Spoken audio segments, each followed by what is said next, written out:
Hi, welcome back to another weekly garden update. So this week's been both really productive and really not productive. We got a bunch of rain last weekend, which resulted in all of this area that I was planning to plant onions in ending up underwater. The proper solution here, I found out, is to get this land regraded so it drains properly into...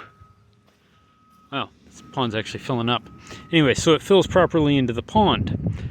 Unfortunately, that requires time, money, and equipment, none of which I have.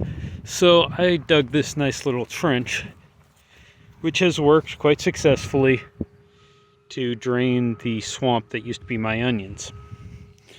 I managed to get one of the onion beds planted here. So these onions on this end of the bed are a bunch of Texas early white onions. And on this side of the bed, I've got red Creole onions. The goal was to get the second bed full of red Creole, and then the last two with 10-15. I've got all the onions, I just haven't got around to planting them.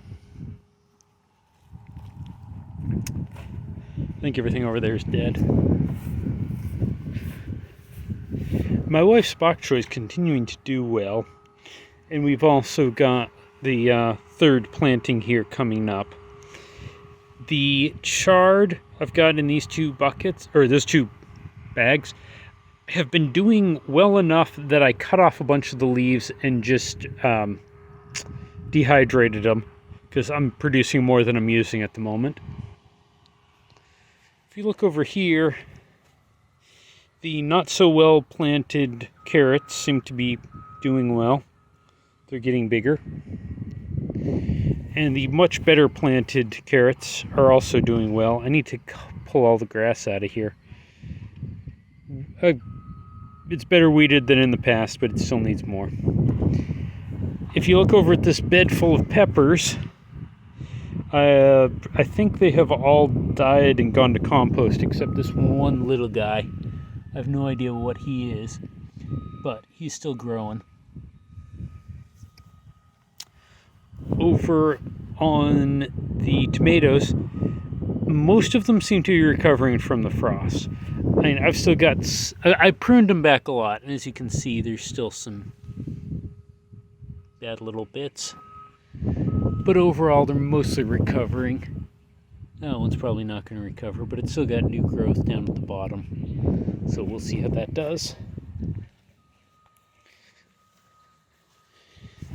This particular tomato, though, it's got lots of growth, and it's actually fruiting. So, yay, I will have some tomatoes later, hopefully. And I need to just tap on these things to knock the pollen around. I've actually been thinking about trying to clone one of these tomatoes, like cut this sucker off to clone it and see if I can just keep the clone alive for the winter. I don't know, see if that happens or not. That's pretty much it for this week. Didn't get everything done that I'd like to, but I got a fair amount done. And I've got more to go. Anyway, see y'all next week.